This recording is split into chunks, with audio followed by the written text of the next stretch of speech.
We are back with another episode of From the Rafters. Sam and I are here on Saturday, September 4th. And we got a nice little influx of Celtics news to talk about. I mean, we'll just jump right into it. Celtics traded Kris Dunn, Carsen Edwards, and a 2026 second-round pick for Juancho Hernangomez with the Memphis Grizzlies. He played for the Timberwolves last year, Nuggets before that. Was just traded to the Grizzlies, didn't spend much time there. Same thing for Kris Dunn and the Celtics, but I'm a big fan of this trade. I'd love to know your thoughts, and we can get into it a little bit. I'm pumped. I'm happy Carsen Edwards is gone. That's a roster spot that they were taking up with his guaranteed deal for these last couple of years. This would have been year 3 of him. And we all knew it wasn't working out from year 1. So it's 2 years where he's been on the roster where they could have had somebody that's going to contribute more. I mean, it's unbelievable. I'm happy he's gone. Kris Dunn's a bummer just because of the local angle on that he was from playing in Providence, and people were excited about that.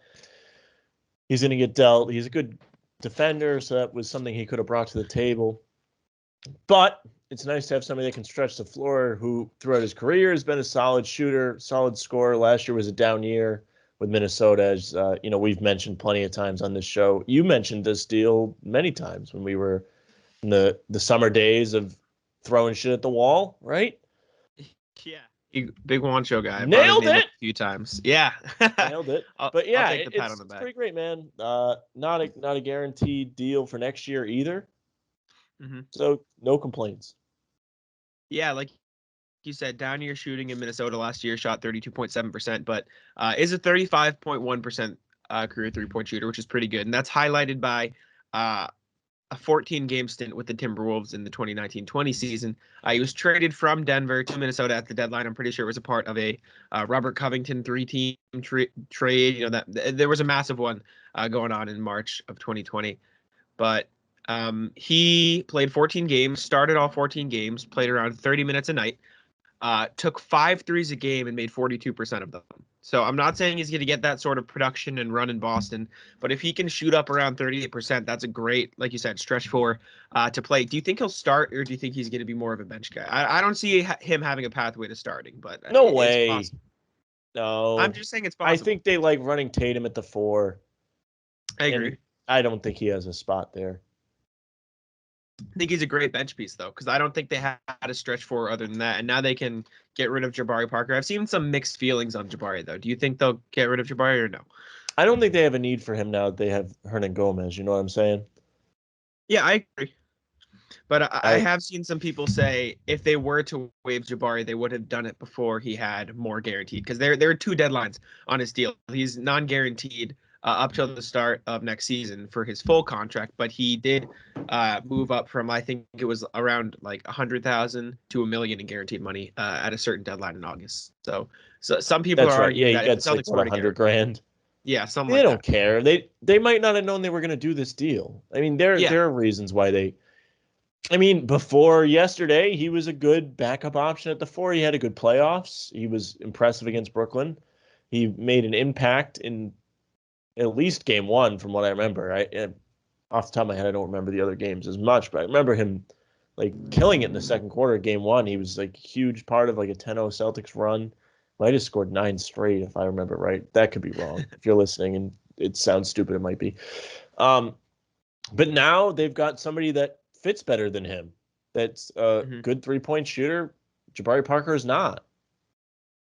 It fits the more modern game, where you try and space the floor as much as you possibly can to make drives easier for your best players. I mean, it makes more sense. Maybe they are going to bring in somebody else. I know you said you like James Ennis, you like Avery Bradley. I don't know if you said Avery Bradley, but people have been throwing that around. Obviously, the green glasses people like myself are saying Isaiah Thomas would be perfect. I think if they don't bring him back, they're going to get cursed. I don't think they should bring him back. Whether you think they should or not, that's not the question. I feel like I feel like you're gonna get cursed, which isn't. Why? It's like a superstition thing because you did the wrong thing. It's like when the Red Sox traded Babe Ruth for some stupid reason, and then they didn't win a title for 86 years. I mean, these are things so much different. That is so much different. Listen, I also think, I mean, obviously that's a superstition thing, but you've got people around the league that see it as a problem what they did. Whether it was a problem or not at the time is a different story. I personally don't think it was. Like, the only thing they really didn't do right, and this is according to him straight from his mouth, is that he really didn't know how serious his injury was. Yeah. It wasn't made known to him. But he didn't say trading him was like the problem. The thing that the problem is you've got people like Anthony Davis's dad complaining about that, saying they don't want their kid playing for the Celtics. And obviously it's his dad, but I mean, there are players that think that way too, I'd imagine. Anthony Davis is a clown. I think he's a clown too. I'm with you. But that's a thing that they said publicly that the press picked up. People hear that and they're like, oh, maybe he's right. Maybe I shouldn't sign with the Celtics. So I think you might have to right the ship. I don't think this last roster spot's really going to matter that much. It could, and it's a casual thing to say that it's not going to matter because you can bring in either of those guys I threw out earlier in this little ramble that you guys liked in the pre-gamers chat, and they could make a difference for you. So it's completely up in the air. I just think that you don't need. I understand through the green glasses. Like, obviously, bringing Isaiah Thomas back is great. I don't think you'll get cursed. I do think it would. It's a superstition thing. I don't think it's. I know. Yeah, I don't know how much I'm just saying. it all, I think it'll be a lot worse if he doesn't get another job because I think he is in contention for other jobs around the league, right? And at that point, I don't think it matters as much that he's not with the Celtics because the Celtics very clearly don't need guards, in my opinion, right now, right? Like he would have no pathway to getting any minutes. And Richardson and Pritchard and Brown, Schroeder. Yeah, that's the big one I forgot. He just has no pathway for minutes. You're right. Like zero. I think if you're gonna, if you want to bring somebody in to just sit on the bench like Carsen Edwards, like who cares? You know what I'm saying? Like when I think I don't think he'll want to do that. I don't think he wants to do that. We already mentioned there is no spot right now. Jabari Parker kind of has it. They can still get rid of him for less money, but I mean, there's no point. You have to do what's best for the team.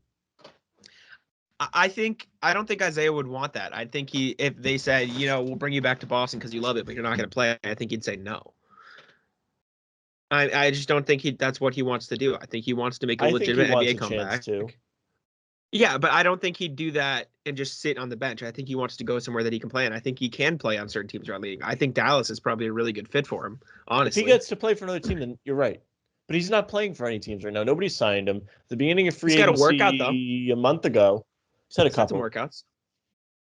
We heard Celtics Dallas could be an option. Recently. We heard he's going to get picked up, and he hasn't. And this has been going on. Yeah, I know. It's brutal. I just don't think there's a ton of roster spots around the league. There's not.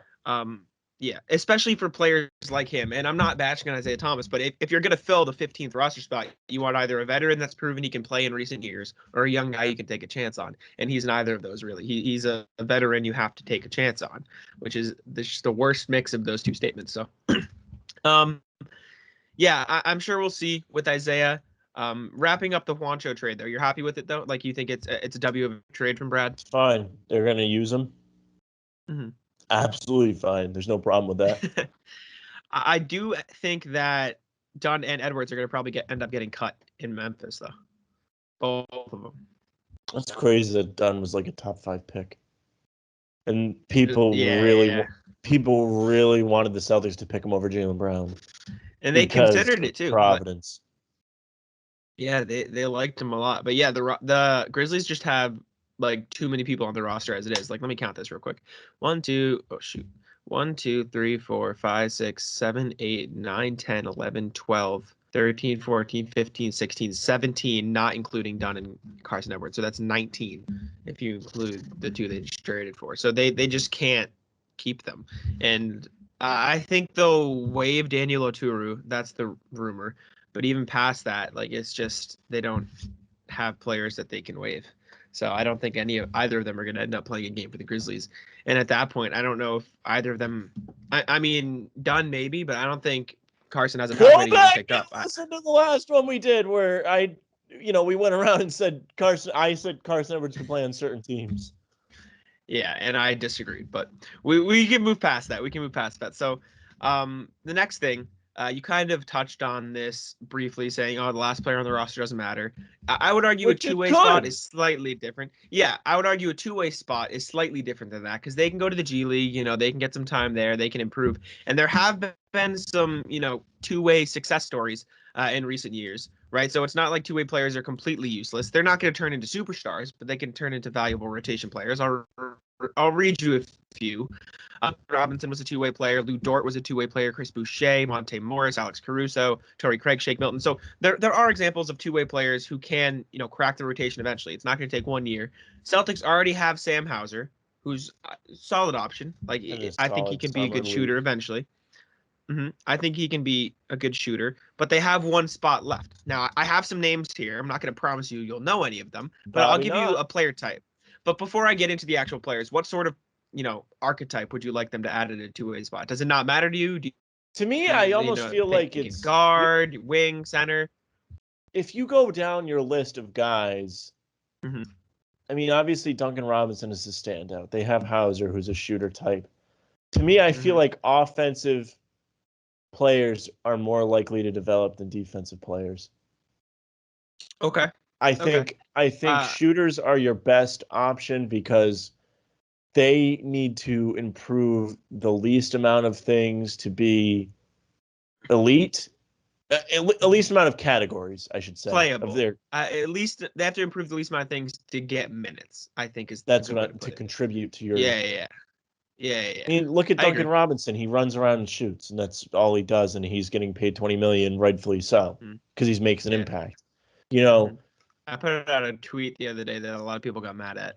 It was my bold take of the season. I said that Duncan Robinson's could average 20. People got very mad at me. Oh, I remember seeing that.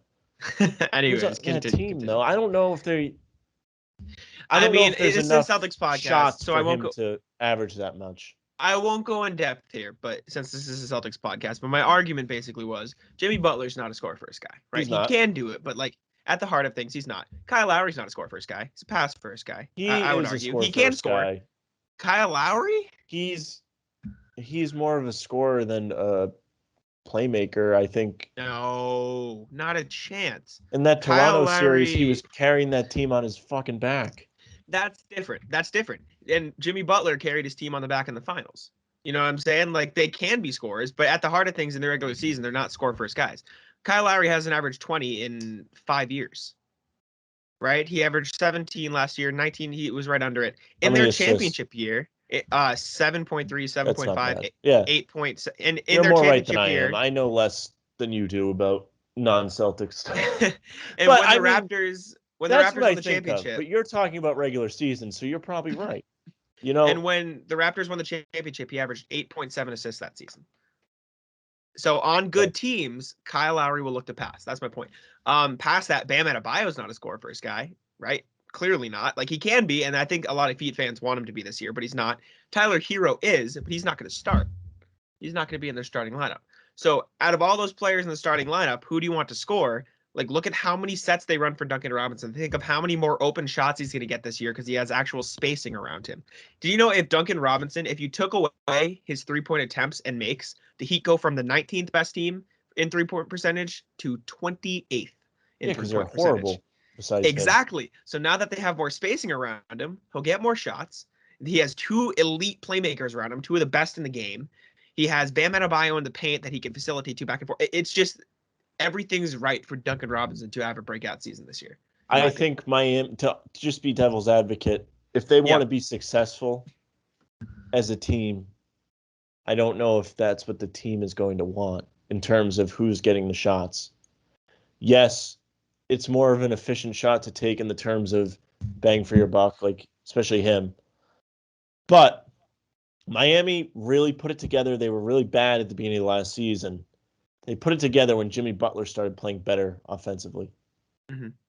So I think that's a big key to their success, even though he's not necessarily always going to be the number one scorer. He probably should be. He's got a good mid-range game. He's got a good drive game. He's just not going to shoot threes on you. And I'm not saying Duncan Robinson's going to average 27. I'm saying he averages like 20 point something points. Yeah, exactly. It's fair. 20. Plus the game today's different where the scoring is up. So more guys are going to have inflated stats is the wrong thing, but they're going to have bigger numbers. Mm-hmm.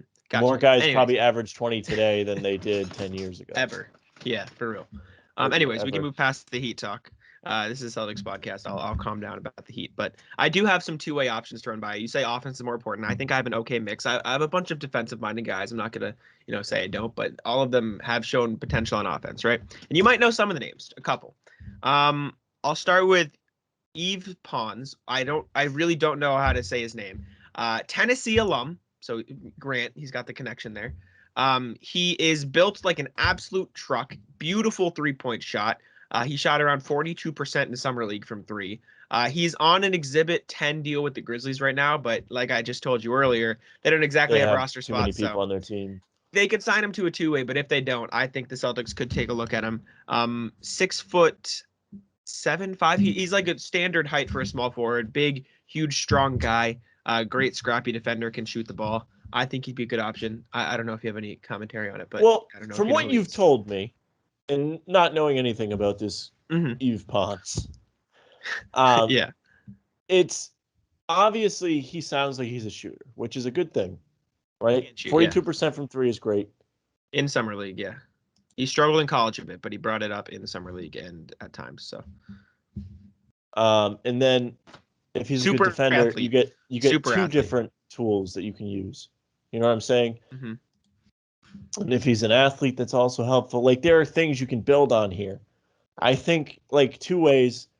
The ideal two-way guy to me, at least. Send you a picture in the chat. I'll let you look at him. That's him on the right. Big, him on the right. Big dude. Big dude. Yeah. Okay. So I should like that. I like the sending of the pictures. I like that. Will that come up if if you watch the video? Will they be able to see that? I don't think so. I'll put a picture on the screen right now so you guys can see who Yves Pons is. I'll put a picture on the screen. But yeah, continue. I think of like Jay Crowder types, and Jay Crowder is a name that we all know because he played for the Celtics, and if you're an NBA fan like Jack, he's been to the finals quite a bit recently. He finds himself on a good team. He's an important type player. And that being said, developing somebody that fits that important role is a good way to use that spot. Mm-hmm. Yeah, I agree. I like Pons. Another Tennessee guy is actually my secondary option, which is ironic. Played with Grant Williams at Tennessee, so they know each other. They are friends. Did a jersey swap with Grant, I think last season or the season before. His name is Admiral Schofield. Sent you a picture in the chat. Another super strong. Yeah, he's a big, center, strong, beefy right? guy. No, he's 6'5". That's it? Yeah, he's 6'5". Why the hell do I think he was huge? Well, he's huge. That's probably why. Mm-hmm. He's a big dude. Yep. He was the first pick in the G League draft. I remember when they did the G League bubble, they did drafts. He was number 1 overall. So it doesn't mean too much, but he does have some potential. What system was he in? Was he like what team did he play for? Yeah, like because he got drafted in the G League. Like what system? He played with the Swarm, the Hornets G League team. Oh, okay. All right. And he played for the Wizards last season. The Wizards traded for him on draft night, signed him to a 3-year deal, traded him to the Thunder. Thunder waived him. So he has had some NBA experience. That is him. The biggest thing to note with Admiral Schofield, it hasn't translated well to the NBA yet, but he hasn't gotten a big chance. In college, in his sophomore, junior, and senior seasons, he shot 39%, 39.5%, and 42% from three. On high volume, might I add, on 5 attempts a game in 2 of those years. So he is a shooter, good defender. I think in the right system, he could be developed well. And obviously, as you see, he's not a small dude either. So it could be a pretty good guy to have at the wing. Any thoughts there? You said you've heard of him. So, I mean, I don't know why I know the name, but I don't know. This is always tough because I don't really know these guys. I just think my ideal person off the bench is somebody you don't want somebody that's like a ball dominant, shot creating guy to fill those spots. He's not catching. And I'm not saying he is. Yeah. But this is if he fits this, then you can say I'm right about him, I guess. If he turns out to be something. Gotcha. But you need somebody that is going to be elite at playing their role. I think that's your best bet at development at a two-way spot because that's the kind of opportunities they're going to get. They're going to get spot role minutes. They're not going to get, unless you're playing for like worst team in the league. Who's it going to be? Washington Cleveland type teams, even though Cleveland might not be that bad. I don't really know. Oklahoma City was the layup I don't know there. why there you go. Oklahoma City. Teams like that, you're going to get opportunity to grow and display what you can do at an NBA level. So even if, there are probably plenty of players that have gone through the league in like its history that have had potential to be great players and they haven't got the chance. Guys that haven't gotten recognized. And not nowadays because everybody's on Instagram and Twitter and mixtapes this, mixtapes that. They get recruited. Like the best people are getting displayed now, but it's not always been that way. But for sure, you're going to get the most out of your two-way spot if you put somebody in there that you have an idea of what you want them to eventually do in a specific role. That's why Duncan Robinson works so well, is because he's elite at his role and he's able to provide what the team needs. That's why he got an opportunity. Plus, Miami wasn't at the top of its game a couple of years ago, so he was getting more minutes. Yep, I agree. Next guy I have for you, I got a picture already primed. Mason Jones played for the Rockets last season and the 76ers. Biggest thing with him is he's a good defender, right? He's smaller, 6'4", I think. He can guard. I read in the scouting report. I'm not doing the scouting myself. 1 through 4, good defender coming out of college. That's what they liked. He's a bucket, averaged 22 points per game in college. Not saying that's the role he's going to have in the NBA. Obviously, like you said, you need a guy who can know his role. But I do think if the Celtics, want to give him a chance in the G League, right, then he could translate into the NBA eventually. I don't think he's going to get a bunch of minutes this year, but that's just another pretty basic option. I don't know if you've heard of him either or have any thoughts on that, but that's kind of the role Mason Jones could have if he were to join the Celtics this season. Anything on that, or just another guy? That one sounds like another guy. I think his game is too. It's so weird saying too versatile, but like he's not going to be able to focus on improving at one thing and being great at one thing. No, I got you. I understand. He needs the ball in his hand. It sounds so stupid to want somebody on your team that's only good at one thing. No, I completely understand that. You need a guy who can play his role, especially on a team with the Celtics that has so much talent already. Think of it like this. In baseball, catchers are very valuable because nobody does that. A lot of guys can get moved around in different positions, but if you're, little Timmy trying out for your school team and you're a catcher, you're going to have a better chance of getting on the team because they need that position. I agree. You might not be good at anything else but that, and you'll get on the team. So no, I got you. I know you do, but listeners may not. Like, why? But yeah, like you need guys that are going to be able to commit to what they're doing. Scorers that are not on teams are not on teams for a reason. They're not like as good at Alonzo Trier is a great example of that, who's not in the league right now. Yeah. He looked real good. They're good at it, but they're not as good as other people that you should have taking all the shots.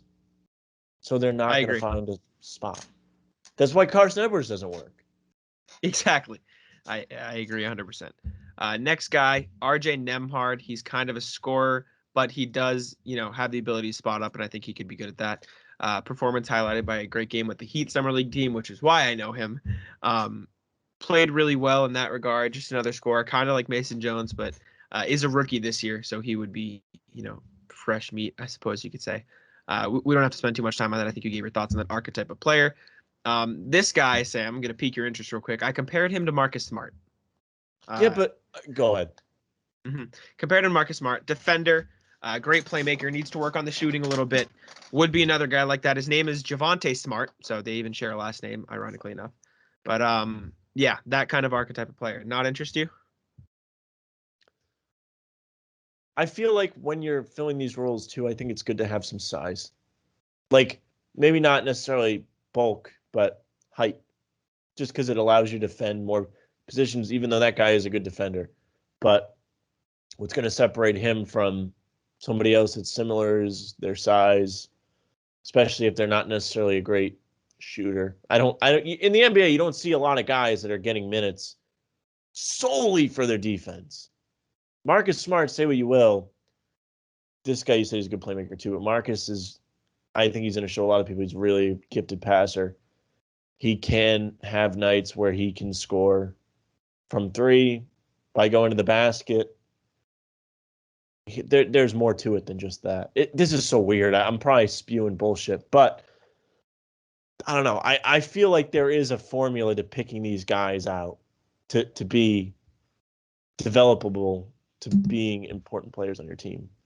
I understand. No, you need niche players if you want to actually develop these kind of guys. Like Duncan Robinson, 3-point shooter. Lou Dort, great defender. Shake Milton, absolute bucket. Like you have niches that you want to fill with two-way guys. Next guy I have up for you is Diedrick Lawson. Do you recognize the name? No. You recognize the picture? Played for the Celtics Summer League. I recognize the jersey. I did not watch a lot of Summer League, to be fair. He played Celtics Summer League team this year. He was pretty good. Only got 7 minutes a game, so it doesn't seem, very promising off that. But when he did, get in the game, he did play very, very well. I have the stats for you if you'd like to hear them real quick. I just got to find his name. Diedrick Lawson. Only 3.8 points per game, but like I said, in 7 minutes, that's not too bad. 47% from the field. 66.7% from the field. 50% from deep. 2.4 rebounds, I believe that is, and I'm pretty sure he's a big man. I don't think he's very small. Yeah, he's 6'9", so 6'9", 235. So he's a big dude, can stretch the floor. I don't hate the idea. You kind of have that in Sam Hauser, but he's a bigger guy, so he can probably defend in the post a little bit more. Guy to take a look at, maybe. I'm pretty sure he's a little bit on the older side, but yeah. I mean, I just said I like height, but I feel like there's a sweet spot. I feel like wings are the best types to have at the end of the bench. I should have said that. Because, one, wings really can fit into a lot of different positions. 2, 3, 4. I mean, they can play all of them, really. Centers, it's a very specific position. So you've got Horford, Williams, Cantor, and I'm forgetting someone, I think, ahead of him. Maybe I'm not. And Fernando. So you got these 4 guys ahead of him already. That's another thing. You're not going to get minutes. You're not going to develop. You don't need that. Yeah, but Sam Hauser's not necessarily going to get minutes either. He has a better chance than. What are you going to put this guy in the game for? What situation besides getting blown out? I don't think you'd put Sam Hauser in that situation much either. I mean, unless I think if you're really struggling for offense and you won't need shooting or something like that, I just think you're going to see it more than the center spot. Okay, I got you. Diedrick Lawson, I think he played. I don't think Sam Hauser is going to make all kinds of impact. That's not what I'm saying. I just think, I look at it like Neesmith last season. Okay, Neesmith, yes, he was a lottery pick, but they quickly decided he was not going to see a lot of minutes. He was able to develop because he was getting spot minutes when they needed some kind of energy or offense. Mm-hmm. Obviously, these guys at practice, the coaching staff, they see what you've got anyway. So they're going to make a decision whether you're going to get in the game. That's how it's done. But I think somebody that's a big man is better off going for opportunity on OKC. That's where, if this guy's going to be anything, that's where you're going to find out. Me saying this does not mean that if they sign any of these guys to the Celtics, that they won't. If the Celtics don't sign these guys, they will not be good players. It'll look like the Celtics made the right decision. They could go somewhere else, get opportunity, and pan out. It's just if they come here, things work differently. Just look at Max Strus. Yeah. That's the thing. He was here. He wasn't going to get opportunity. Javante Green came in and looked like he was making an impact. He had energy. Mm-hmm. He was athletic. He was a freak. And then Max Strus goes down to Miami. He gets a little opportunity because they're having a rough season last year at the beginning. Mm-hmm. And he shows out a couple times. It happens. That's you're going to see more people blossom at a higher volume of prospects when it's a team full of prospects. That's just how it works. Yeah, I agree. Last guy I have for you, my Twitter friend, Ned Snark, brings him up all the time. Biggest fan in the world. His name is Zylan Cheatham. Zylan Cheatham, maybe? I don't know exactly how to say it. I think this is probably one of the top options. I sent you a picture of him in the chat. Pelicans Summer League team this year. I actually wrote about Zylan Cheatham at the beginning of last season, I think. Let me get a date for you. I wrote about him on January 19th last year. I remember when the NBA was considering adding, a third two-way spot to account for COVID, right? That was a rumor for a little bit. I wrote about Xylan as one of them. He is 6'8", big dude. Played a lot of center for the Pelicans, weirdly enough, in summer league, which is obviously not the role he would have. Super ridiculously athletic. And let me find his stats for you real quick. He averaged 21 minutes per game, 9.6 points, 61.3% from the field, 33.3% from deep on only like attempt a game, so it's not much. 6 rebounds, 1.2 assists. He's just a super athletic dude who could, become a decent wing / small ball center, which I don't think he'd play much of on the Celtics, but I think he could be an all around, solid dude, plays with great energy. And shout out Ned Snark for being his biggest fan and biggest advocate. But yeah, that's probably one of my top options. That or Admiral Schofield for me. But yeah, any thoughts on Xylan? If he's going to be small ball center type role, I just think they've already got that in Grant. Granted, no pun intended. Grant could use some competition in that role. I think maybe it's something, maybe not in terms of, this player's potential or career. I think it's better for Grant. So if that's what you're looking for somebody to give him some competition, not that Grant's not motivated, I'd imagine he is. That's why he's in the league. But I think it might be good for just for competition purposes. He can also play the wing. He's only 6'8". It's not like he only plays center. Right. Grant's only 6'6". Very true. Very true. But that sort of wraps up all the two-way guys I had. For the last part of this, I want to go into player expectations. I'm not asking for stat predictions. I just want to know where's the bar for every player on the Celtics roster going into the season. So, do you want to go top down, or do you want to go, bottom to the top of players? Like, let's go bottom to top, because if I was listening to this, I'd be more curious about what we think about Tatum than Sam Hauser. Gotcha. So that's who we'll start with. We'll start with Sam Hauser. I think he could. He's probably going to have at the most ceiling, similar season to Nesmith last year, to where he doesn't get a lot of opportunity, gets a little bit, maybe struggles shooting, because shooting is a tough role to get into because you have to be consistent. That's how it works. Yep. So if he goes out and has a bad game, you're not going to see him on the floor the next day, probably. It's just not going to happen. So he's going to have to earn those minutes. Maybe he gets a little string. Somebody gets hurt, goes out.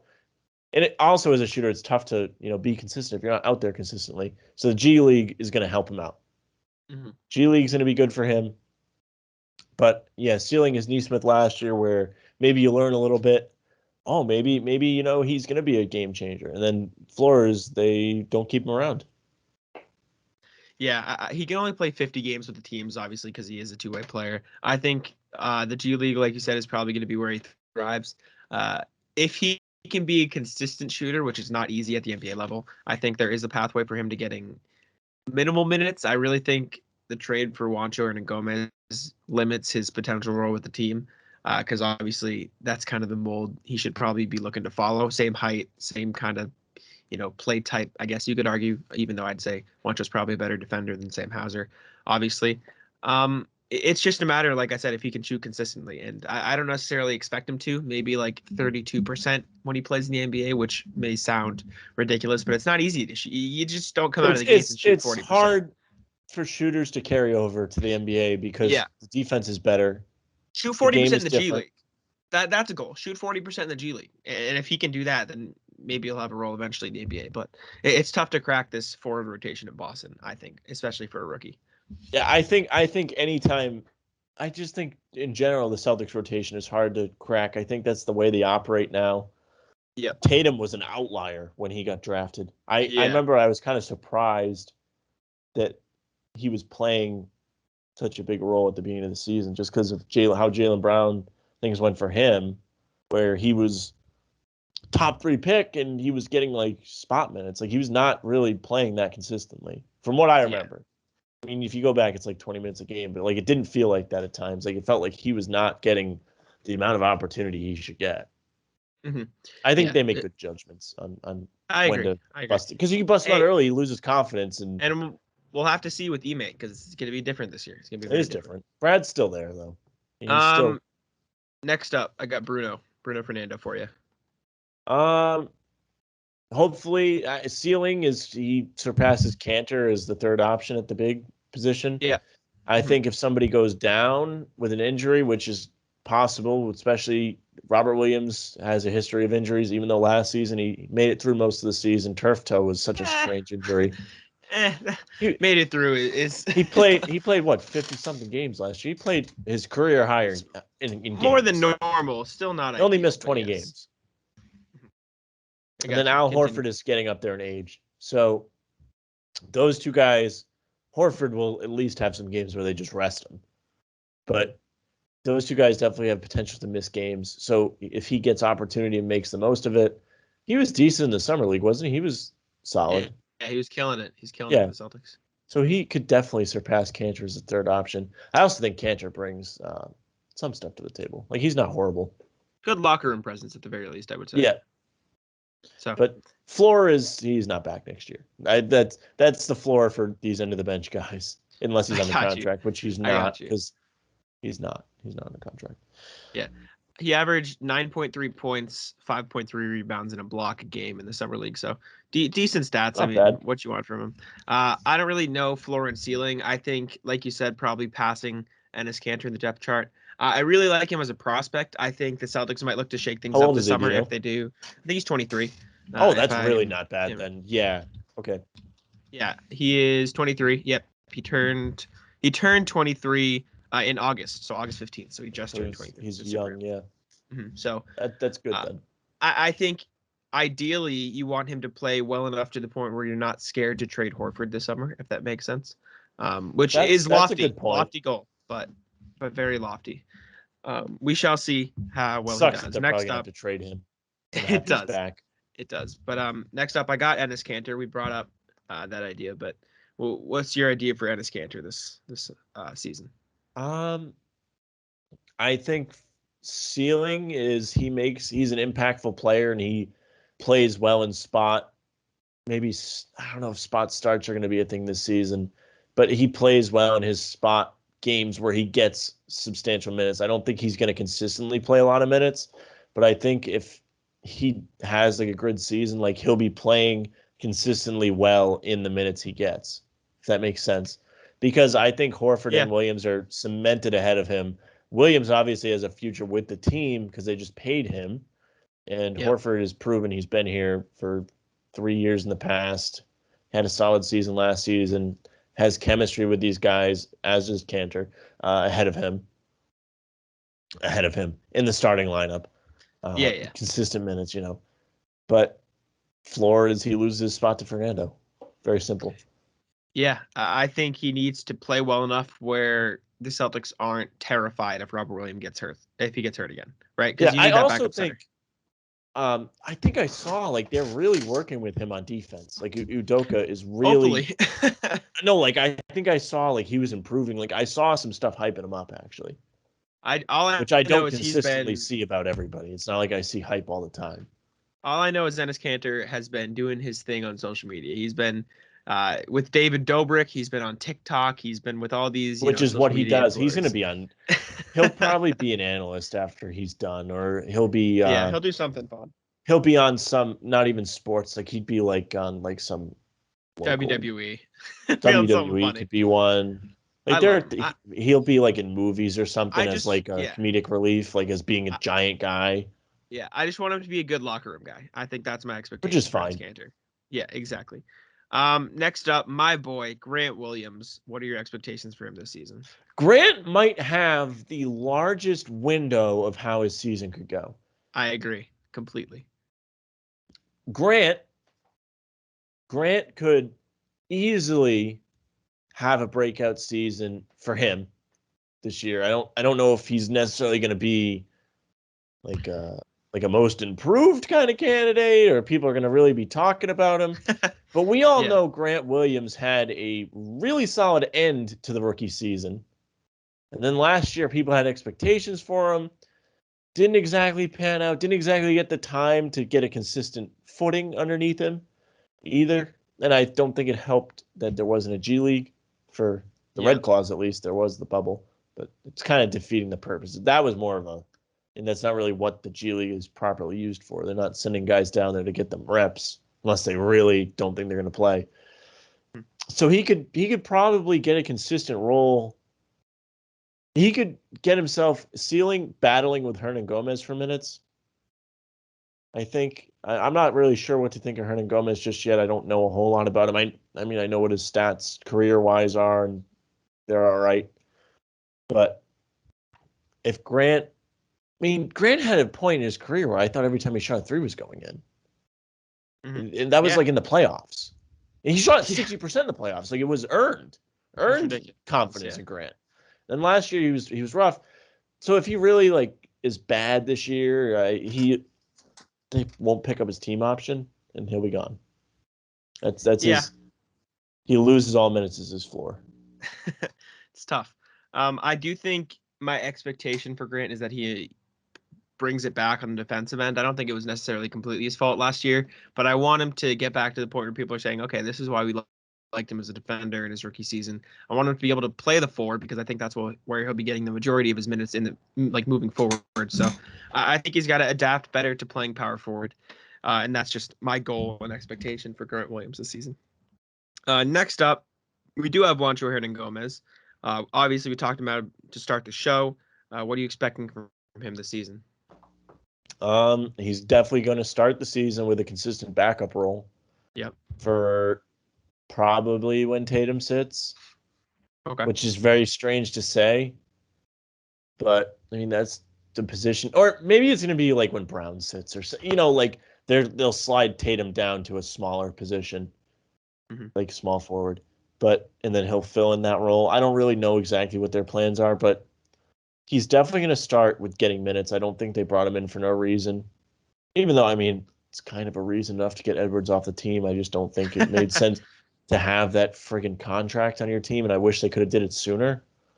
But you've got a good chance for him to get a solid role on this team. Ceiling is he's a really great bench piece for your team. This team itself has such a wide window of how well it can perform. Yeah, I agree.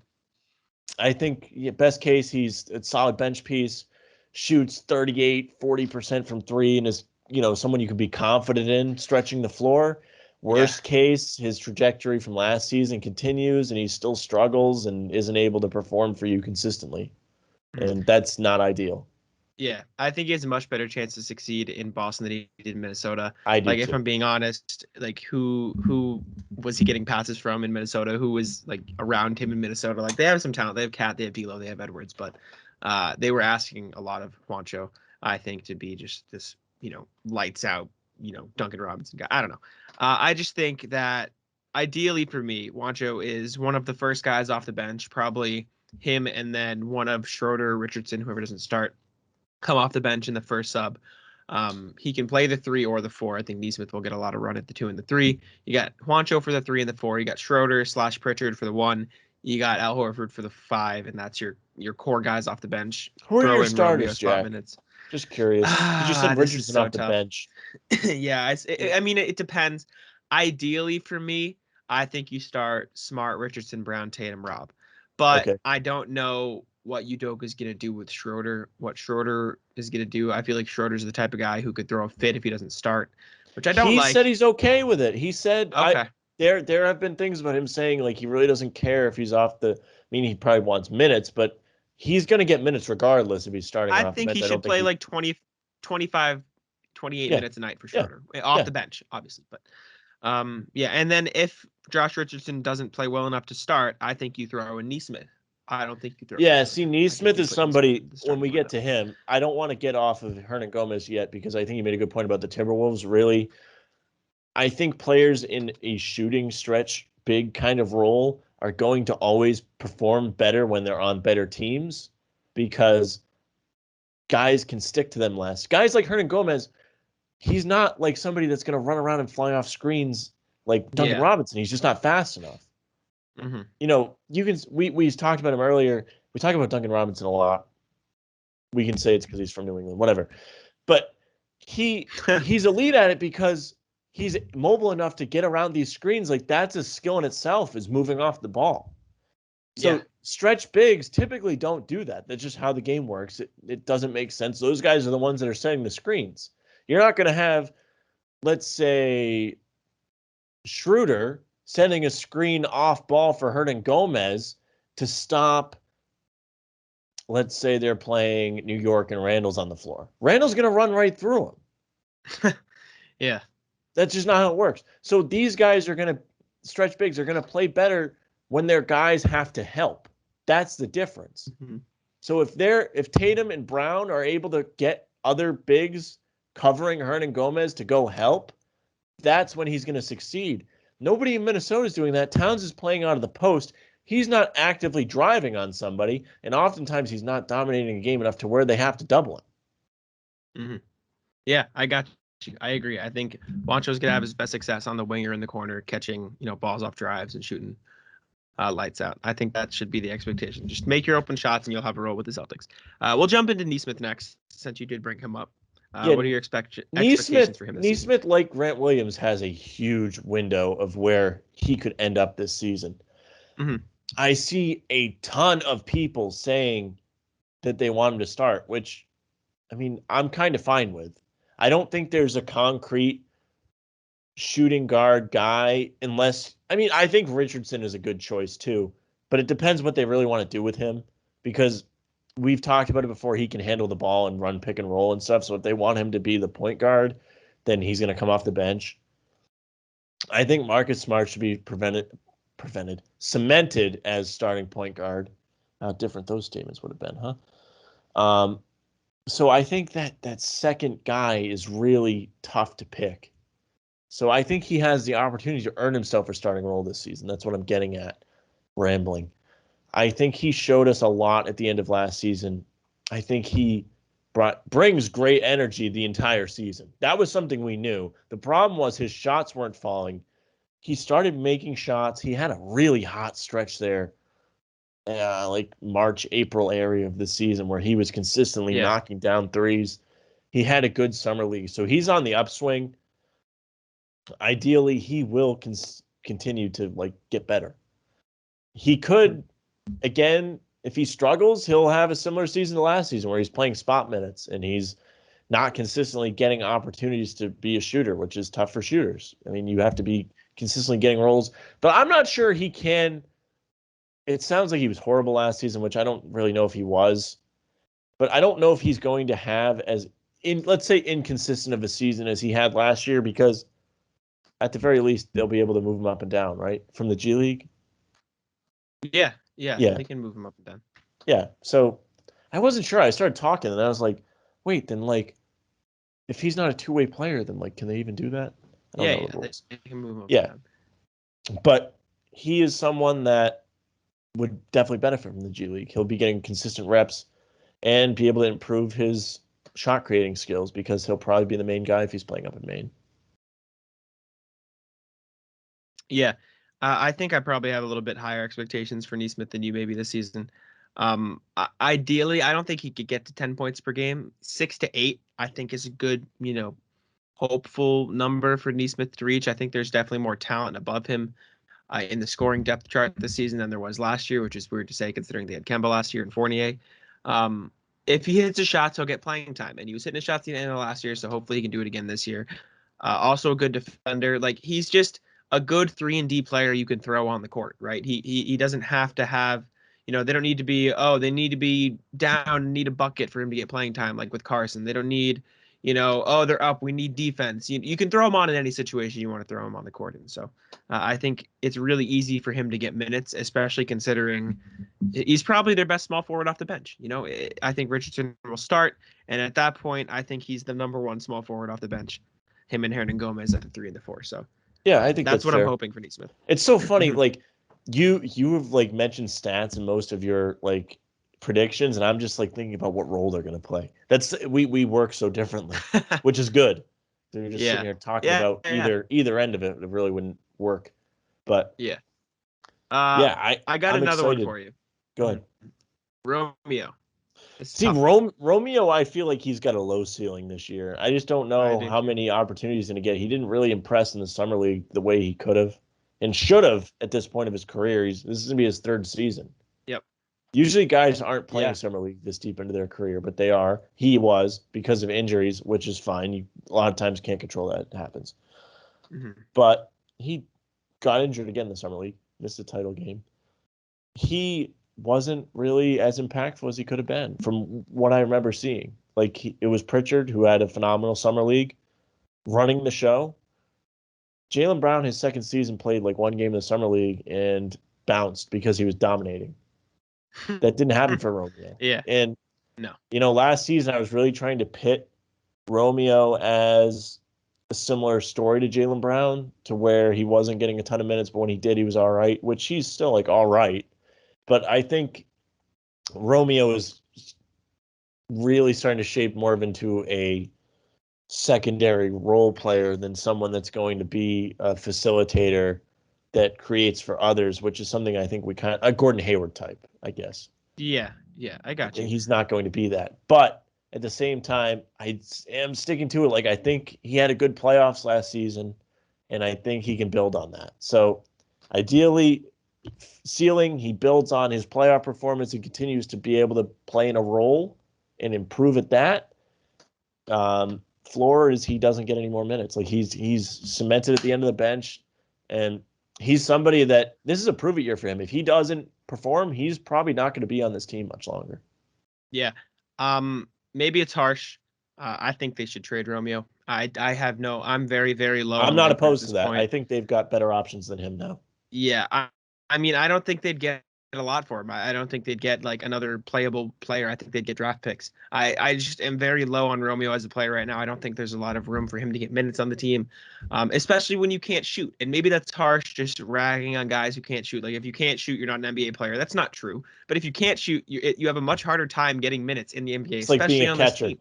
You're absolutely right. This is what exactly. we talked about earlier with the two ways. If you're going to be able to shoot, you give yourself more opportunity to be on the floor. Mm-hmm. Like, look at all the guys on the Celtics roster, right? Jason Tatum, elite shooter. Jaylen Brown, elite shooter. Even if they weren't elite shooters, they're the players who get minutes that aren't elite shooters are so good at other things that they don't need to be elite shooters, right? Russell Westbrook, you can think he's bad all you want. Not a good shooter, does so much other stuff well that he's still amazing at basketball, right? And there's not a lot of role players out there who can't shoot. None come to mind. Javonte Green, we all saw how that worked out. Javonte right? Green is one. But I think Draymond's kind of a role player right now, but he's elite at being a role player in his role. Exactly. And Romeo's not that. I mean, he can grow into that, but he won't have the minutes in Boston to grow into that sort of player, right? I do think if he can't shoot. Go ahead. If he can't shoot on the Celtics team, there's not a lot of room for him to get minutes, and if he can't get minutes, then he's not going to improve. And that's just where I'm at with Romeo at this point. The reason why if you're not a shooter, the way the game is played now relies on shooting. The team that you're playing on is not going to shift their offensive game plan for you that can't shoot if you're not elite at something else. That's why you mentioned Westbrook. I mentioned Draymond. These are two household names, star players that are good enough at other things. Even if you want to say Marcus Smart can't shoot particularly well, you say what you want. He is elite at other things, and that's why he's able to be impactful. The Celtics are not going to shift the way they play the game to let Romeo get some minutes. And I agree with you about the trade a lot, because looking at last season, I felt like there was really a competition between Nesmith and Langford for that spot to actually play. I think they're both wings, and I think Nesmith won. The thing that Romeo has going for him is it's not impossible to become a better shooter. It's not. Shooting is repetition. There's more to it. Like we talked about with Duncan Robinson, comparing him to Hernangomez, you have to be able to move off the ball. Langford is small enough to where he needs to be able to be good at that. Mm-hmm. Yeah. I'm just very low on Romeo at this point. Hopefully he proves me wrong. I'm not going to hate on the guy. It's fair. I don't think his summer league was impressive enough for me to continue to ride on the playoffs for him. Mm-hmm. Yep, I agree. And speaking of Summer League being impressive, the next guy I got for you is Peyton Pritchard. What are your expectations for Pritchard this season? When I hear other people talk about Pritchard, it's so strange to me. I listen to like 98.5, like that's where I hear it when they would talk about the Celtics. But people seem to think like Pritchard has reached his peak, that he's going to be an elite role player, like off the bench, to be a bench scorer. Like that's going to be his ceiling. I'm not particularly sure about that. You just watched him carry a team in the Summer League to an undefeated run to the championship, which they lost. But they were undefeated all the way there. They were the 2007 Patriots of the Summer League, okay? And he was the head of the snake. He was killing it. He can shoot. He has good range. The thing about Pritchard, though, is so funny is there's so many friggin' guards on this team. You're absolutely right when we were talking about Isaiah earlier. There's not a lot of room for error with Pritchard. So I guess you could like give him a low floor, but I think he's proved himself enough to where that's not going to be an issue of him falling out of the rotation unless he's really bad. But one thing we know about Pritchard is he's a worker. He's crazy. I think Danny Ainge spoke about it one time, like growing up, like Pritchard like would like dribble till like his hands bled. Like it's crazy. Like if you look up like Pritchard's road to the NBA, the amount of work he put in to become where he is now, which is not taken away from any other NBA player. Everybody's going to put in the work. That's how you get there. But his path, he is a workhorse. So he's not, I don't think it's possible for Pritchard to remain at the same level he is. He's either going to get better or something happens to where he falls off. Like gets hurt, something. But I think ceiling is sixth man on this team, which is saying a lot with some of the guard depth that they've got this year. Yeah. I think he could be a sixth man, and I think he can be, I'll throw some stats, maybe like 13 points a game. Wow. See, like 13 to 15 off the bench. Wow. All right. That's high expectations. But floors, he could fall out of the rotation, especially with the depth they have this year. It's a big season for him too, but he's proven himself enough to where I have confidence in him, unlike Romeo. Yeah, I agree. I've said this. I don't think he'll reach this peak this season, but I do think, like you said, Pritchard's still growing. He hasn't reached a ceiling. I think Fred VanVleet is honestly where he could be at the peak of his career, which again, high ceiling, but I also think that there is somewhat of a low floor, like you said, since you got Schroeder in the rotation, you got Smart, you got Josh Richardson, Jaylen obviously can play the three as well, but you got some really talented guards. You still got Romeo if he balls out. Pritchard needs to keep shooting the ball well. He shot 40% last season, or almost. I'm pretty sure it was up there. But if he comes out and does that again, he'll get minutes. If he's shooting 35 and slumps, he's gonna fall out of the rotation, and that's just the nature of the beast. Next up, we'll start to wrap up. We're starting to get these higher end guys. Al Horford.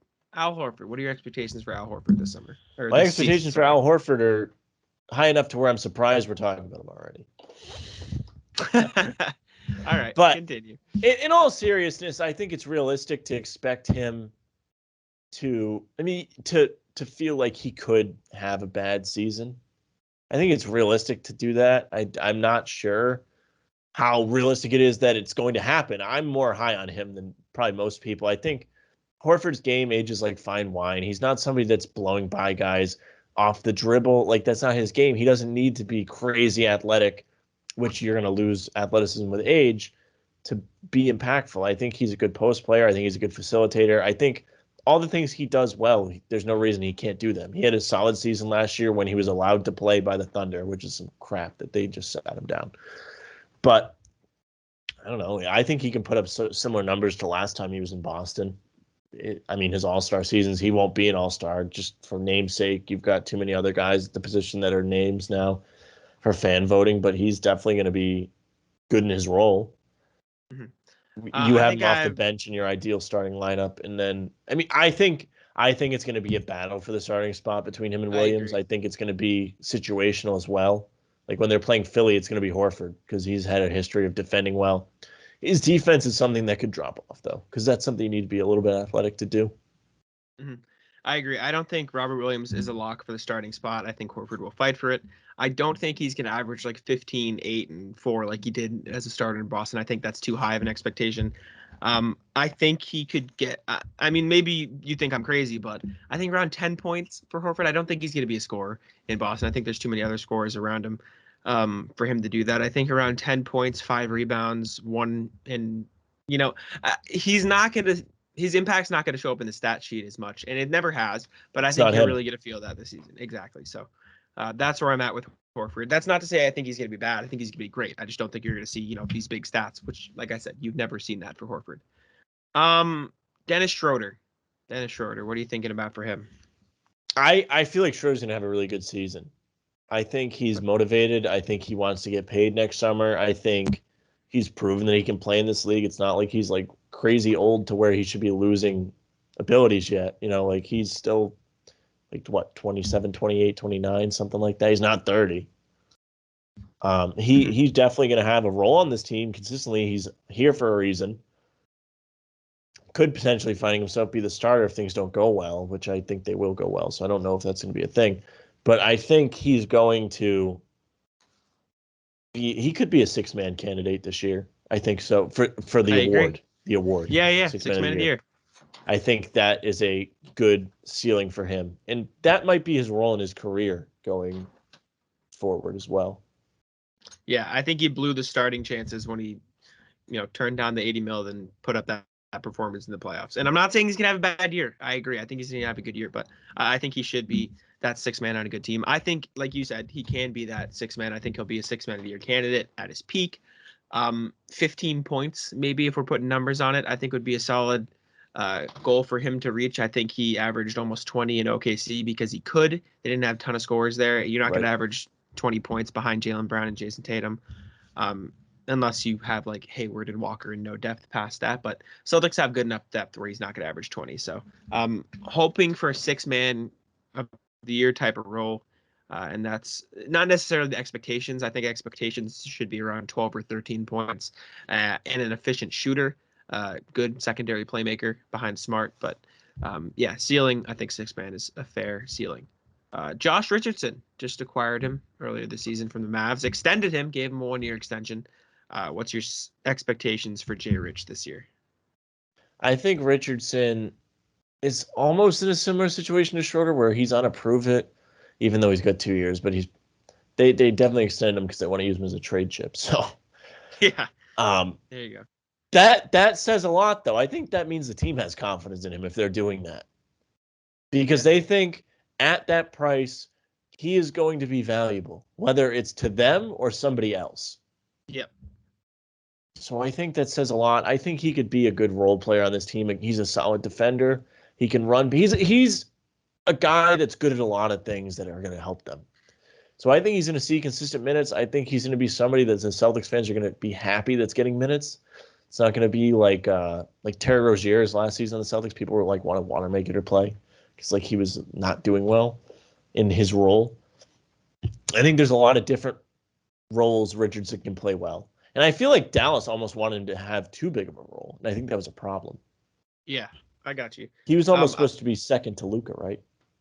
Well, no, and Hardaway. I think that's a bit much, but still. Yeah. I think he found the most success, obviously, in Miami. I think he was super confident. I think he needs to build that confidence back up because I think spending that one tumultuous season in Philly and then another one in Dallas last year, I don't think it did much for his confidence. He's a good ball handler. I don't think he'll be doing much of that in Boston, but if he can get back up to shooting around 36, 37%, I'll be happy, right? Obviously, you want him to shoot 40, 38. That's the goal for every shooter. But I think after the struggle he had last year, 36, 37 is a fair goal for him. I think he shot around 32, 33 last year. I just want him to get back up to hitting his shots because we know he can defend. We know he can play make if he needs to. I think the real question with Richardson is can he hit his shots? And I think that's what the Celtics are going to expect from him. And if he doesn't, he's going to lose minutes to Nesmith and Romeo and Pritchard. And I know you mentioned, weird that we're talking about Horford a while ago. I think it is because the general way of thinking is that there's a talent gap on the Celtics team. You jump from the young guys of Pritchard, of Nesmith, of Langford to the, Schroeder, Richardson, Horford category. And realistically, Richardson doesn't hit his shots. He's down in that lower tier. Nesmith jumps right up. So I don't think there's that big of a gap, and he's going to have to hit his shots to keep up the minutes this season. Yeah, I was thinking that same thing. I was like, like the Celtics had like the same kind of thing last year where you had a lot of guys that are at the same level, but this year the level that all those guys are at is higher now. It's better. You have more depth. The Celtics are going to be much better this season because of it. You have guys you can rely on to contribute. You don't have Shemi. I love that. God, what did Shemi shoot? Like 37% from three or something like that. And like Bucks fans are citing that stat when they signed him. His shots were all open. Yeah. And he's missing 60% 53% of his open shots. I know there's like advanced stats. I'm not gonna like have you look it up because it's like too much. But like if you looked at like let's say Duncan Robinson, because he's someone we talk about that's a shooter on this team all the time. His open shot makes must be like 60% or higher. Yeah, they've got to be ridiculous. I can look that up for you really quick. Just do it quick. I don't want to bore people with stats. We can move on to the next one. I'll say, let's see, who's left? You got Tatum, Brown, Marcus, Williams. Who else? That might be it. Smart. Tatum. I said Mark. You said that already? Yeah, those are the last. Who are you going to say next? I was going to bring up. We'll go Williams. We'll go Rob Will next, and I'll look up this stat while we do that. Williams is another guy. He doesn't have as low of a floor, but he has his ceiling could vary, I guess. So he has a high ceiling and a low ceiling, and then he's got a floor. He's got 2 stories to his house. He's got potential to really be like a most improved. I've hammered it home ever since we've done this podcast. Out of nowhere stardom, Capella, Whiteside, when he was like really the talk of the league for a while in Miami. Like those kind of centers, athletic, shot blocking guys being cemented as a great start or a good starting center in the league.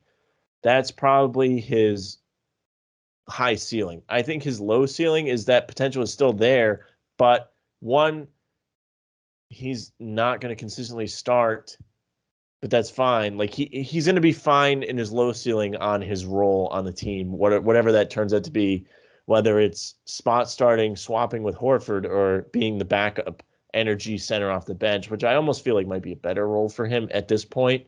But I'm fine with whatever because I have confidence in him. Then his floor is he gets hurt. Yeah, I mean, that's an easy floor. I'm struggling to find the stat, but I'll talk while I search. I think, obviously, the expectation or hope, I suppose, for Robert Williams this season is that he does not get hurt. I think it's pretty simple, right? All you want for Rob this season is for him to continue on the track he was last year, except not get hurt, right? That's the clear hope you got to have for Robert Williams this season. I did find the stat, by the way. We're talking about open looks. How many does Robinson make? Of his open threes, he only gets 1.8 a game. This is 6+ feet away, wide open, and he makes 47.7% of them, of his threes, of his wide open threes. Okay. Of his open threes, which is 4 to 6 feet away, he makes 40.7% of them. Would you like the Ojale stat for both of those? Ojale is probably much lower. Of his wide open threes, 6+ feet away, Ojale makes 33.7%. Yeah, see, that's horrible. That's not good. Yeah. You can stop right there. It doesn't even matter. Like that. Right. That's what tells you when you're practicing shots in the gym next to the ball rack. Those are the shots you're taking. So in the gym, he's probably only making 33%. Yeah, it's brutal. He made like 45%. He probably makes closer to he probably makes closer to what Robinson makes, but in the gym, Robinson probably makes closer to like 70%. Mm-hmm. Yeah, I got you. You got to make the open ones. Like Smart makes 37.5% of his wide open threes. So which is fine. There you go. Exactly. Smart probably shoots better contested. I'm going to be honest with you. Let's finish and I'll start talking about Marcus Smart. No, I can tell you that. Do you want me to tell you what he shoots contested? Because I got it for you. No, because I don't want to be wrong. Because I really don't think anybody shoots better contested. But for me, it feels like he makes more contested shots than open ones. Because I think the theory behind this is like he has more time to think when he's open. But when he's, not, he's really muscle memory kind of. I don't know. He's probably not the most confident shooter. I'm going to stop talking because it's probably not true. Yeah, it's not true, but we won't dive into the stats. But yeah, Robert Williams, you want him to stay healthy. You want him to, if we're going to put stats on it, I know I don't love putting stats on it because it sets an actual expectation. Well, you do. I don't. Yeah. Maybe 12 points. Is that too much for Rob? 12 points, 8 rebounds, 2 blocks. I don't think the points is the problem. Rebounds is like weird because he's like only 6'8", 6'9". Like he averaged 8 rebounds last year. He did. He averaged 8 rebounds last year. That's kind of crazy. So, all right, well, that's fine. I think the points is like really subjective because he's like a safety valve. So like if the offense I averaged runs 7 rebounds last year. Sorry. Okay. Well, if the offense is really running well and like Tatum's killing it and Brown's killing it, like they're not going to need him. But again, like if he's playing well, like it helps the offense. At the same time, though, if they're killing it, defenders are going to have to pull towards them. He'll have easy lobs. So yeah, he's going to have easy buckets. His field goal percent's going to be through the roof because that's what he can does. set the record. I think he'll set the record this year. You think so? Because he did last year, but he didn't qualify because he didn't play it. That's so funny. So I gave like my high floor, my low floor, my no, high ceiling, low ceiling, floor. I think the high ceiling is if he's healthy, doesn't really miss any time. Low ceiling is if he's injured, but like they're small, like, but he has to miss time, like kind of like last year, right? Yeah. And then obviously floor, he gets injured is he gets injured. I mean that's what it means. Brutal. All right. We'll move on. We spent enough time on Rob. Well, Marcus Smart next. Marcus is gonna get me in trouble, man. I'm hot taking Marcus. I think his ceiling is an all-star season. What? I think he's getting the opportunity to play a different kind of role on this team. Come on, man. I don't know. All-star is silly, but I think he's gonna put up really like good numbers, if that makes sense. All-star's not fair to predict just because the All-Star game isn't. There's too much talent, and also the All-Star selection really is like scoring wise. And I think if he's at his best, he's not going to be scoring a lot of points. Mm-hmm. I got you. Not to say he's not going to score a lot of points, but I think Marcus could be most improved this year. Let's say that. I think that might be a fair ceiling, not Sam's green teamer ceiling. We'll do a high ceiling for Marcus. We'll still predict he could be an All-Star because I think he can be elite at his position. All right. I think he's going to have a really great season passing the ball. And I think because he's going to be expected to facilitate, he's not going to be taking as many silly threes that people don't like to see him take, which is fair. I mean, he shouldn't be taking too many threes, and especially if he's like stepping back Tatum style, like that's not his game. I can give you stats. I can give you how many contested threes he took versus the Celtics, like other Celtics on the team last year. It's probably more. So I don't know. It's probably a little higher, but then at the same time, guys are contesting Tatum more because they are scared of him more than Smart is. Very tight threes, which means the defender is right in your face, 0 to 2 feet. Kemba took the most. He took 14. The next most was Jaylen with 5. So Kemba was wild in, but he shot 43% on those shots. So you can't. Smart only took 2 very tight contested threes all of last season. He took 37 tight threes, which means the defender was 2 to 4 feet away. Did not shoot well on them. And then you get into the open range, which is 4 to 6 feet, and he took the majority of his 3-point shots came from there. And then he also took a lot of wide open ones. He actually took more wide open threes than open threes. So you could say Smart's got a lot better at shot selection because I can go into years past and I'll look at some years past stats while you continue your argument. Well, that's kind of the point too. Like, people are complaining like they don't want him to play point guard because they don't trust him to, make the right play. I feel like Marcus makes the right play a lot of the time. Yeah, sure, there are plays where he makes not the best shot selection because he wants to shoot a 3, but I mean he's still probably open. Like he's probably going to find the open guy whether it's somebody else or him. Okay, making the 3 is a different question, but I think he's going to have a really good opportunity to showcase his best skills this season. I think Marcus could average like 8 to 10 assists this year. He's got the talent around him to do it. Yeah, I think on top of that, he could do 13 to 15 points too. If he's doing that, that's like Steve Nash MVP numbers. You know what I'm saying? All right, buddy. I have some really good news for you and the Green Team squad. For the past, I think 1, 2, 3 seasons, the past 3 seasons, Marcus Smart has led the team or been second in wide open 3-pointers. Pritchard was the leader last year, but before that, in the 2018-19 season, Marcus Smart got 218 wide open 3-pointers, 19-20, 162. Last season, he got 131. So that right there, honestly, could be a reason why his 3-point percentage dipped. And I do think he'll have more open shots this year than he did last year with the talent around him. And I think my expectations, if I had to, put numbers on it, 15 and 8 is what I want from Marcus this year. Hey, we're in the same ballpark. Look at that. Yeah, we're in Marcus, the same ballpark. Of all people. I think ceiling at 10 assists would be wild, but I don't think it's not impossible. I mean, he has the guys around him to do it. He's got Tatum and Brown, who are 2 elite scorers, even if they have to shot create. he's got Horford, who's a good player. He's got Robert Williams, who's a guaranteed basket if you throw it in the right spot. He has an elite chemistry with both of those guys. Horford, when Horford was here, Marcus and Horford running the pick and roll was lethal. And obviously, Robert Williams is easier to run it with than Horford. Yeah. The issue with 10 assists a game is in the past 4 seasons, only 3 different players have hit that mark. And their names are LeBron, Harden, and Westbrook, right? And, I mean, you can love Marcus all you want. He's nowhere near the player of any of those guys. He's not. He's not. He does I said have 8 the pieces. to 10. I think 8's fair. I think the biggest thing with those 3 guys is that all 3 of them are the go-to ball handler on each of their teams. I'm not saying Marcus isn't, but I'm saying exactly. Dennis Schroeder's going to get some of those ball handling touches. Jason Tatum's going to get some of those touches. Peyton Pritchard's even going to get some. Al Horford's even going to get some of the facilitating opportunities. So I don't know, who's competing with LeBron for facilitating opportunities? Who's competing with Harden? Westbrook now. It's going to be interesting. Yeah, exactly. Westbrook's going to he's going to get really mad, like red in the face. He's not getting his triple doubles, man. Brutal. That's the only thing I could see interfering with Smart's 10. I think 8 is reasonable if he stays as the starting point guard.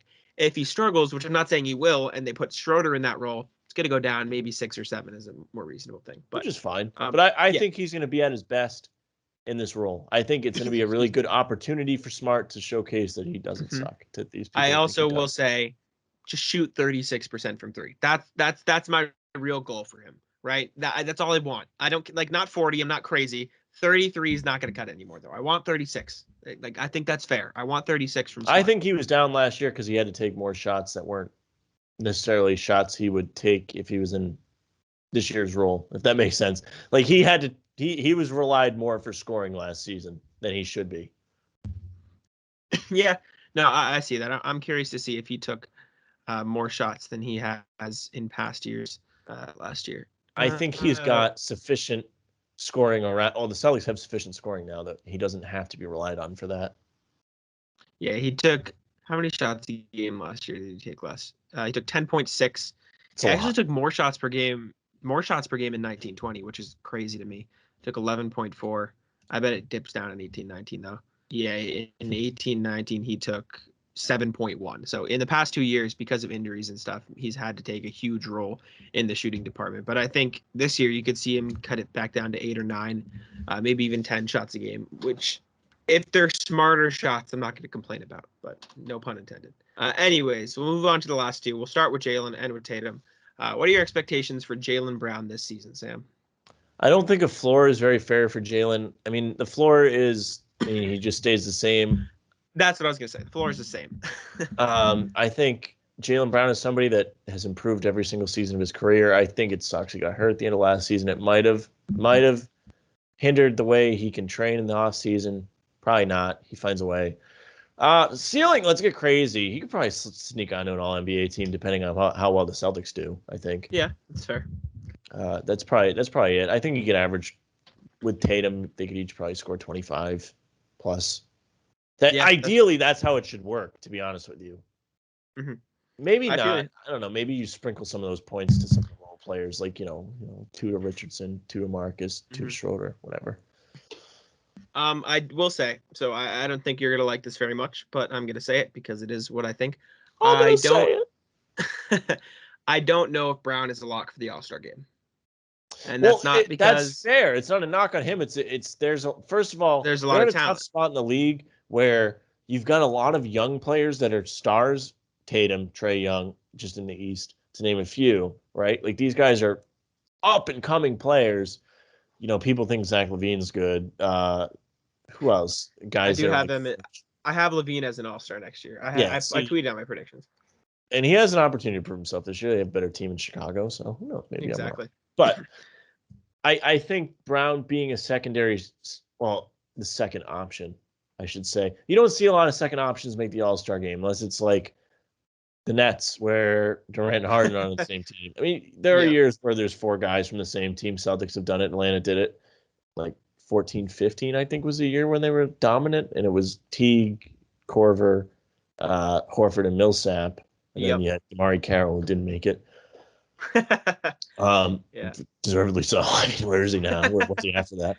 But I mean, it's not easy for guys on the same team to make it. Usually the all-stars are the guys that are the star of the team, all-stars. That's how it works. 15 spots each conference, I think it is. Or no, it's only 12. So there's not even one for every team.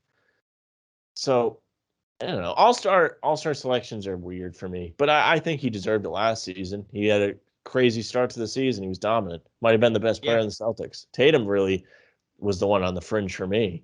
But his name got him in as a lock, I should say. He definitely deserved to get in, but go ahead. He started too.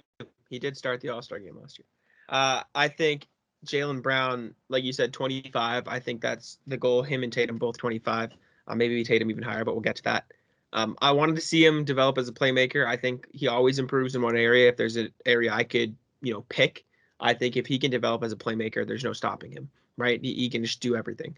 Elite defender. I want to see him make an All-NBA team. I brought this up. I didn't bring this up for Smart, but I wanted to. I want to see Smart back on All-NBA first team defense. Yeah, that's a good one. I think that's a good one.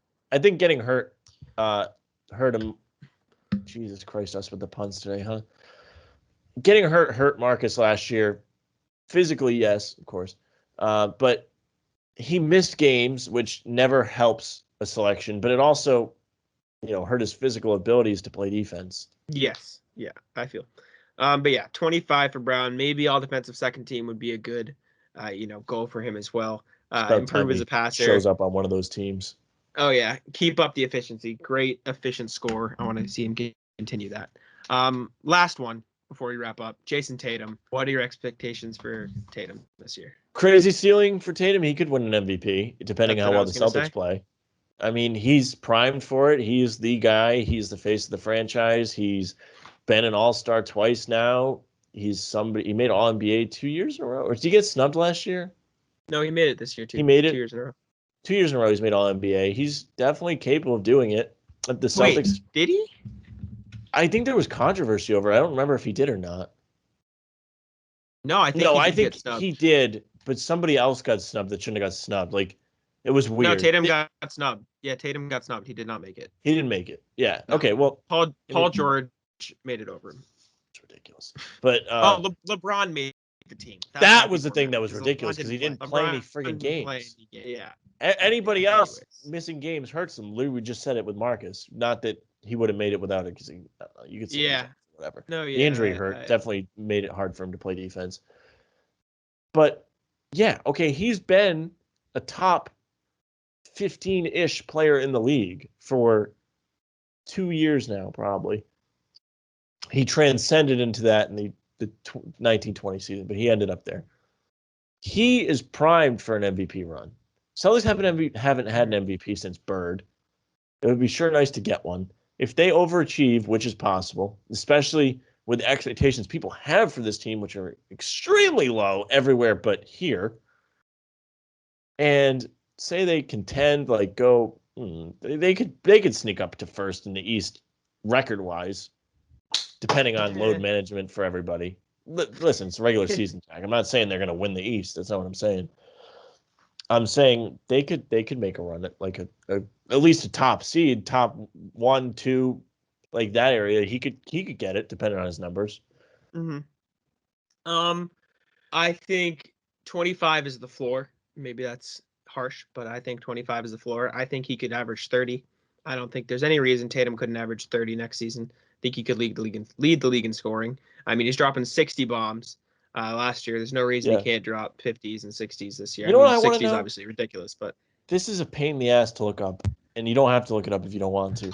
I wonder when the last team, these are not playoffs numbers, regular season numbers, had somebody average 30 points a game on their team. Because I feel like if your team is not like the last team to have someone average 30 to win people the title. I can. I mean, that's fairly easy. I can just backtrack year by year. I just don't. I don't think if you're a championship team in the NBA, especially now. Well, now it's different because there's more points per game overall. But yeah, championship teams are not a team that's going to have one guy. Like, they're not a one-man show. That's not how it works. 2016 was close. Curry averaged 30 in the regular season, but they blew it. They didn't win. They blew it. Yeah. Yeah, that's a tough one. I mean, I'm going back year by year really quick. OKC, Kevin Durant did not win. I understand what you mean, the notion. Like, you should probably have a more well-rounded team if you do want to win a championship. Which is not a knock on Tatum. That's not what I'm saying. I'm saying if the Celtics are playing well, then he shouldn't have to average 30. Yeah, no, I understand, but I do think it could. I think him averaging 30 is a bad thing. It's worse. See, I disagree. Overall, you think it's good for him if he's averaging 30? That means the team's not playing well. That's what I think. I don't think so, because I think if the team is playing well, he's the number one option, and I don't think true. him and Brown are gonna carry the load on offense to the point where they could average 25 and 30. I guess it's a bit extreme because I mean they probably won't win a title this year. It's just not in the cards. There's just too many other teams that are better. Or there are a few teams that are significantly better, I think. I'm not sure there's a lot of teams better, but there are some that are significantly better. Mm-hmm. So I don't know. But I don't think having guys average, like, I just don't think it correlates. Like, people were talking about Beal, like how incredible it was. Like, he was playing with nobody. Like, of course he's going to score 30 points a game. Like, what do you want? Like, Levine scores a lot of points. Like, yeah, like the teams like aren't any good. He's on. So like, he's the main scorer. He's taking a lot of shots. Of course he's going to score. I don't know. I don't know if that's how the Celtics run, but I mean, good for him if he does, I guess. Mm-hmm. I'm still looking, by the way, for your answer to when is the last. If you didn't find it already, you're not going to find it. I'm telling you right now, unless it's like I'm getting back there. Somebody in like the 70s, like Wilt, like Shaq was very close. I think. Who won in 2000? The Lakers won in 2000, right? Yeah, I'm pretty sure. Yeah, Shaq averaged 29.7. So I mean that's pretty close for you there. Yeah, I think that's probably your answer. Jordan might have averaged 30 at one point. You can round up. You can stop looking. Yeah, I think Jordan averaged 30. I think Jordan is the last one. And he's the best player of all time from a lot of people. So Kobe was also very close, and so was Dwayne Wade with the Heat, maybe? I don't know. Yeah, but I'm pretty sure Jordan was the only one. In 95, okay. Yeah, he averaged 30, and they won a championship. They didn't win in 95. They didn't win in 1995? Nope. 94, 95, Houston won. Houston won in 94, 93, 94, 94, 95. They went back-to-back. Jordan went to play baseball after 93, didn't play 94 at all, came back in the 95, like, build up to the playoffs, and then they lost. Oh, you're so right. He did it in 96, sorry. He averaged 30.4 in the 95-96 season, I think is what. Right. In 95-96, he averaged 30. Literally up until 2016, the best record of all time in the regular season. Actually, Jordan did it 4 times. As a champion? Jordan averaged 30 in 96. He averaged 32.6 in 93, 30.1 in 92, and 31.5 in 91. And then he also averaged, Jordan averaged 30, 1, 2, 3, 4, 5, 6, 7, 8 times and won a championship 4 of them. So that's pretty crazy. yeah. There you go. It's a crazy stat. Look at that. I nailed it on the head. Mm-hmm. Told you it wasn't common. It's just not how it works. Not how the game works. Curry was close, but he blew it, and that's about it. But yeah, I don't think Tatum averaging 30 would be a bad thing. I think 28 might be more of the sweet spot for you if they want to be a great team. But I think he could average 30. Anyways, that's all I had. That's all the expectations. Took a little bit longer than I expected, but we haven't put out a pod since last weekend, so it's fine. Enjoy the listen, people. In about a week. See this on YouTube. I'm telling you now, if you made it this far, I'm going to make the Marcus Smart clip a YouTube video because that was egregious, and I don't think he'll be an all-star, but it's going to be a great title. Is there anything else you want to bring up before we wrap here? No, nothing in particular. I'm excited. We got basketball next month. Fans back in the buildings, right? Full house. Yeah.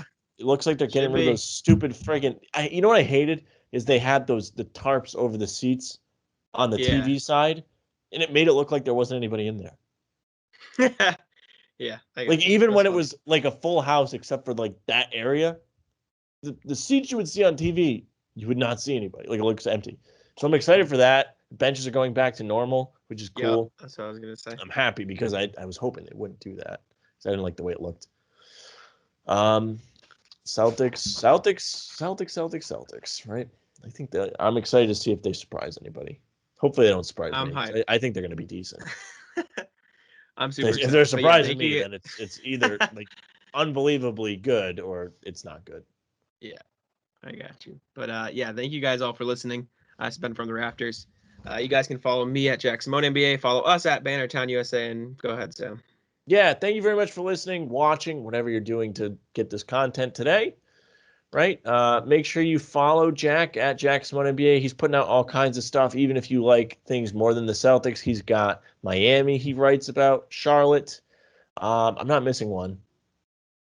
No, you're good. I'm not missing one. You got But it. if you have any interest in those teams, maybe you like Duncan Robinson, like we see him too, because we always talk about him. You can read about him there. Follow Bannertown at Bannertown USA. We got the season coming up. Pre-game shows will be back, so follow Guy Boston. You can see us there. We'll retweet him anyways. But yeah, you can follow me at Sam LaFrance NBA. That's our show for the day. Bye.